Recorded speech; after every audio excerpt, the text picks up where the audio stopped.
Kita kumpul semua di sini.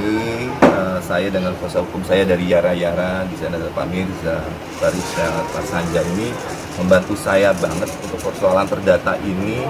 Kayaknya perdata ya, saya juga banyak sekali nggak paham, tapi perlu diklarifikasi soal berita yang beredar, tidak kurang kooperatifnya saya menanggapi beliau gitu ya, timnya mantan ceritanya ini, terus kita yang berkembang. Ya di sini saksi-saksinya langsung sendiri kuasa hukum saya bahwa tidak demikian. Jadi silakan bertanya kalau ada sesuatu yang ganjal, kami sudah hadir di sini. Ya tentu ada yang memberatkan buat saya. Satu adalah data-data yang menurut saya tidak masuk akal karena itu semua ada di beliau. Kedua, ketidakjujurannya dari beliau, si penggugat ini adalah dia tidak mengakui adanya barang-barang yang dia pergi pertama kali meninggalkan rumah. Kalau isi berangkas saya dikosongin, itu dia nggak cerita. Tabungan saya, tabungan bersama kami, saya kan kembali lagi saya pernah cerita ya, dari awal saya perkawinan saya 100% honor saya itu ya, tentu saja dari pekerjaan dalam masa pernikahan saya 100% ke dia, dan itu tabungannya dibawa pergi sama dia. Saya cuma punya uang 3 juta saat itu ditinggal, tapi dia nggak cerita itu semua. Jadi kenapa saya nunggu, karena dia penggugat, tentu saja saya ingin lihat etikat dari penggugat, etikat baiknya gitu, kejujurannya sejauh mana. Dan ternyata saya tidak perlu menambahkan saat mediasi, dan tetap dia bersikeras justru mestinya ya, ya adalah mesti pembicaraan yang bisa diperlukan di jalan tengah gitu, nggak terjadi ya sudah. Karena saya sudah ada ahli-ahlinya di bidang hukum perdata, mungkin keinginan dia itu bisa dijawab secara perdata saja dalam pengadilan. Ya, jadi saya tambahkan juga, dalam mediasi itu kenapa tidak ditemukan titik terang juga? Karena kan versi dari penggugat, mereka menuntut sesuai dengan gugatannya, yaitu seperti benda-benda tidak bergerak dan juga benda bergerak. Nah, akan tetapi dalam mediasi pun dengan sangat santun sekali klien saya ini menyampaikan bahwa untuk benda tidak bergerak tersebut diperoleh sebelum kawin, yaitu harta bawaan, sebagaimana saya sudah sampaikan kepada teman-teman media sebelumnya, ya kan. Nah, untuk konteks harta bergerak memang beberapa itu sudah dikembalikan kepada pihak penggugat. Nah, ada memang dalam benda bergerak yang kami akui dalam harta perkawinan tersebut, yaitu harta bersama 1 unit mobil mewah. Itu saja. Dan di mana berita-berita yang sudah diceritakan juga, penggugat pun juga menyampaikan juga kan melalui kuasa hukumnya bahwa dari pihak kami hanya mengakui 1 harta bersama, yaitu benda bergerak, yaitu 1 mobil mewah.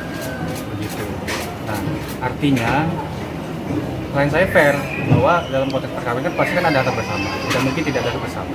Saya sampaikan bahwa 1 mobil mewah saja, tetapi dari pihak penggugat tetap bersikeras, tetap sesuai dengan gugatannya, yaitu menuntut benda tidak bergerak, lalu kemudian juga benda bergerak yang lainnya seperti tas dan sepatu, seperti itu. Sudah diterima Pak, dan sudah kami kembalikan sebelumnya.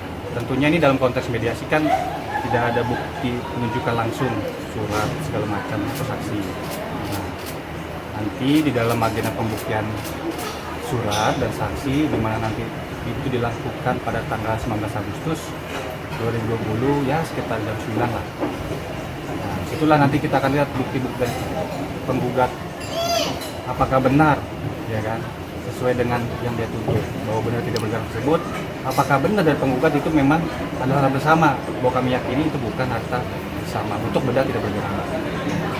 Tapi nanti untuk kita bergerak 1 unit mobil mewah, tentu kita akan akui bahwa itu memang adalah harta bersama.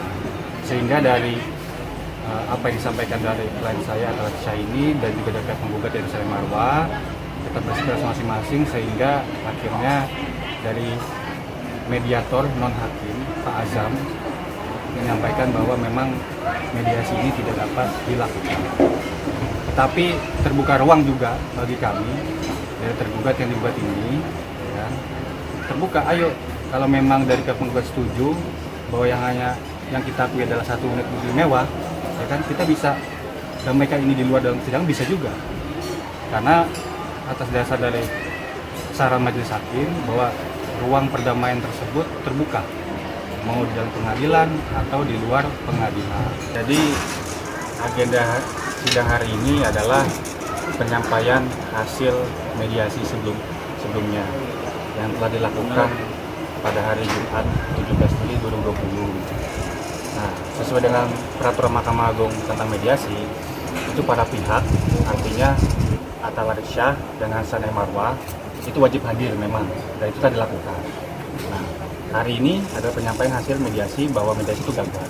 Nah, karena berhubung dari Atta Warissyah sudah mewakilkan kuasa hukum kepada kami, maka tidak perlu untuk Atta Warissyah sendiri hadir. Begitu juga dari penggugat tadi hanya diwakili oleh kuasa hukumnya. Salim Marwah juga tidak hadir. Itu dalam hukum acara perdata diperkenankan seperti itu. Begitu. Tetap sayang, nggak apa-apa ya. Oh, Aduh.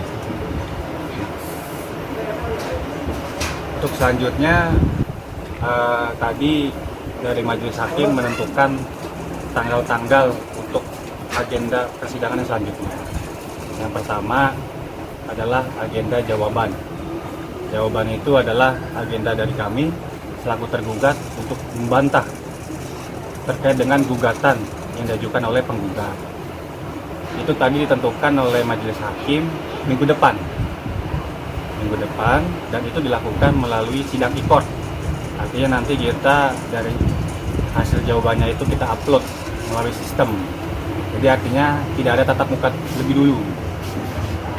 Baru nanti dilanjutkan dari pihak penggugat untuk menanggapi jawaban dari tergugat, dari kami, dari Atta Warissyah, itu minggu depannya lagi.